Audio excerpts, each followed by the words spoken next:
Brothers and sisters, welcome to Coffee Conversations in Christ, where we have candid conversations about Catholicism in the world today with a cup of coffee in hand.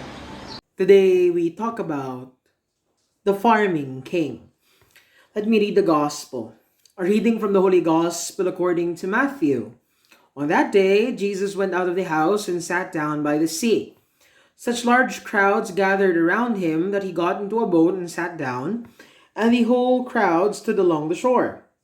And he spoke to them at length in parables, saying, A sower went out to sow, and as he sowed, some seed fell on the path, and the birds came and ate it up.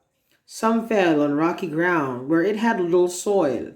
It sprang up at once, because the soil was not deep. And when the sun rose, it was scorched, and it withered for lack of roots. Some seed fell among thorns, and the thorns grew up and choked it. But some seed fell on rich soil and produced fruit, 100 or 60 or 30-fold. Whoever has ears ought to hear. The Gospel of the Lord. Brothers and sisters, again we see another image of the kingship of Christ. I've been trying to focus on this concept, the kingship, the kingly office of Christ, and how it's depicted in the Gospels, particularly in how the lectionary has arranged it. This Gospel text is very rich. It has a lot of explanations. The fathers give a lot of different interpretations of what it means to say. But I want to zoom in today on this very small usage of the image that Jesus Christ is a farmer king. What is the definition of a good king or a good ruler in general? Well, one important aspect of that is that the ruler does not care for his own benefit, but for the benefit of those who he has as his people.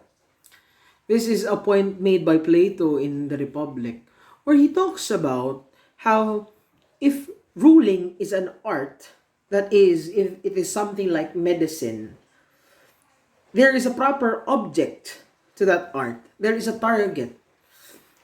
And so the doctor does not care about his own health, or rather, his act of medicine is not for himself, but for the patient he treats. The best doctor is measured by how he treats his patients. The same is true for a ruler. It is how he treats those who are subjected to him. And so Jesus Christ is a farmer king in the sense that he does not raise us for his own sake or just for his own sake. His performance, his realization of his ability is based on our own ability to bear fruit. Well, not in the sense that it is based on our skills or our abilities, because everything comes from him, but in the sense that it is not for his own glory. It is not that he requests us to bow down to him just to stoke his ego. No, he wants us all to grow, because he wishes to be a good ruler. He wishes to be a good king. And so, like any good gardener, any good farmer, he takes good care of us.